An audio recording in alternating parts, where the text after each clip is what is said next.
Okay, so what do you do when you're stuck in traffic in New Jersey and there's nothing else to do? You make YouTube videos, I guess.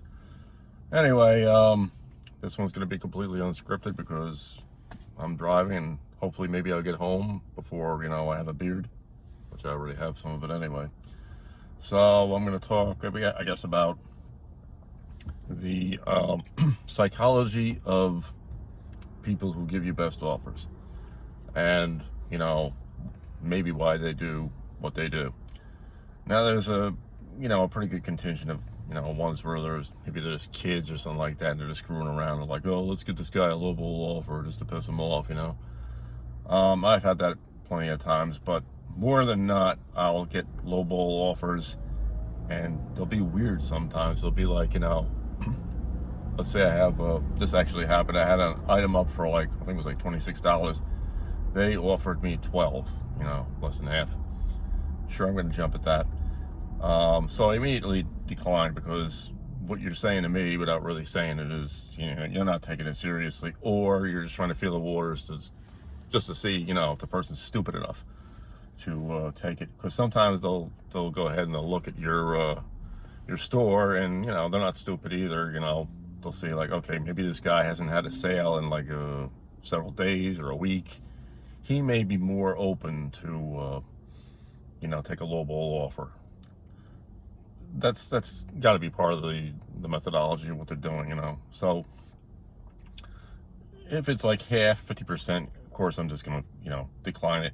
And if they come back and they do something that's more reasonable, if they came back and okay, now maybe they're up to like 20. Now I know that they're probably serious and, they want to get a good deal because everybody needs to get a good deal because of all the inflation and everything that we got going on. It's ridiculous. I mean, the gas prices now they're going down a little bit only because of the election, I think, because when they go back up, right after the election, I'm willing to bet, money on it that they're going to go back up.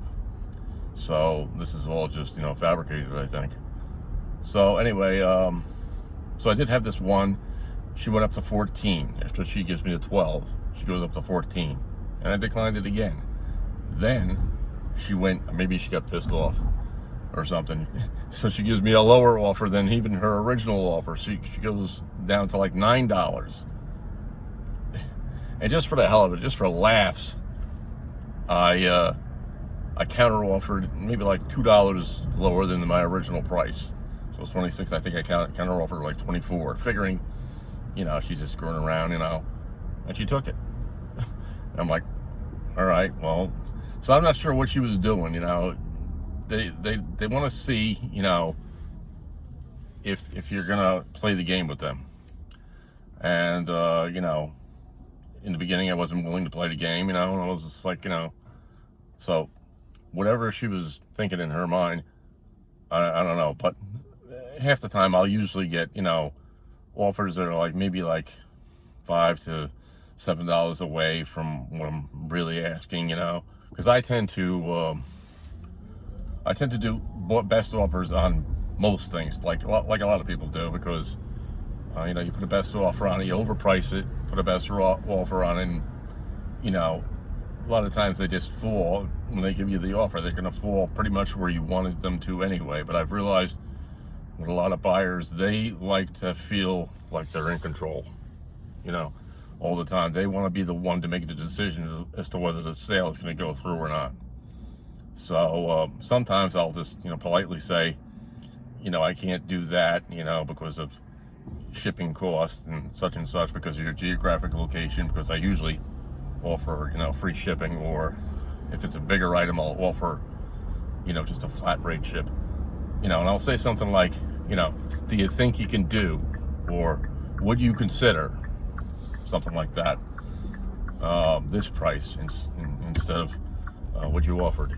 And at least 50% of the time they go for it. I've noticed, like, if it's like something like, let's say it's $25, and you're charging $25, and they offer like 20. If you bring it up to like maybe $22.50 or even $23, if it's just a few bucks, a lot of people they just go for it, and they're just like, all right, you know. Some people don't even want to quibble, you know. Some people don't even want to, if they want the item badly enough, they're just going to buy it at asking price, you know. But I find that more and more people do a best offer if you make it available. I've learned not to do best offers on CDs and low price stuff like that. I guess that's, you know, that's, unless it's like, you know, a higher end CD, you know, like a rare, like maybe like an import or something like that, it's gonna be like $30-40 or something. But if it's like a $7 or $10 CD, it's not even worth it, you know. It's just, might as well just put like asking price, because people like CDs, and especially if it's a good band, you know, like Aerosmith or something like that, you know, a classic rock band or something like that. So you know, you got to learn to play the game with them, you know. You got to learn that, you know, you put yourself in their position, you'd want it for cheap too, but there's a difference between cheap, or, you know, getting a good deal, and just robbing a person blind. But I do find out that a lot of times they're just testing the waters. They're looking at your inventory. They're figuring out, you know, is this a guy or a girl who's, you know, maybe going to be more open to it because they haven't had a sale in X amount of days or whatever, and they know that you need to, you know, keep pushing and keep making a living too. Mine is just part-time right now, and maybe it's like a glorified hobby / part-time. I am trying to push it up. I find that doing videos on my inventory, like if I have a haul of things that I've just posted, I'll go on and I'll go one by one each item and describe it. And those are kind of boring videos because it's just me sitting there, you know, going, okay, this is this, and this is what's wrong with it, or this is the little defect that it has, or this has been tested, blah blah blah. And I also make the videos that go into the listing themselves. You can use Vimeo to just embed it if it's a longer video. eBay gives you the ability to put videos in natively, you know, but they can only be like maybe 30 seconds to a minute, maybe something like that. And for my purposes, I want to give the buyer, you know, I want them to have a good idea, you know, a thorough going over of the item. If it's something like electronic, that's just like a teddy bear or something stupid like that, you know, you don't need to do that. But if it's something that, you know, has to be proven that it's working, if it's electronic or something like that, you're probably best off to make the extra effort. Doesn't have to be anything fancy. All you gotta do is really just slap a title on it, do some clean edits, get good lighting, you know. I do this all the time with, you know, electronics, especially like VCRs and things like that, which are old vintage stuff, you know. You could walk into a thrift store and, you know, they're sitting there, but maybe half of them don't even work. So usually I test them in the store, and if they do, you know, fast forward, rewind, play, eject, it doesn't need the tape, I'll take the chance, buy it, you know, because usually 9 times out of 10 they're like $8, $10, maybe $12 tops. And if you go on eBay and get the remote for cheap and just make a bundle, you know, it's, you know, if it's relatively clean, if it's in good condition, if it doesn't look like, you know, somebody wiped their rear end with it or something, then you're okay. So yeah, I mean, you gotta put up with buyers, you know, who are, sometimes they're playing games, but sometimes they're just testing the waters. So if somebody sends you a lowball offer, don't get like immediately offended, because sometimes they just want to see, you know, what they can get and how cheaply they can get it. And sometimes they're kids playing games, or somebody screwing around. I've had those people, you know.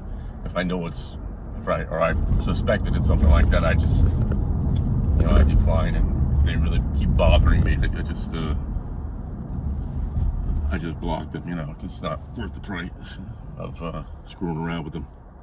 So that's about it. So hopefully I can get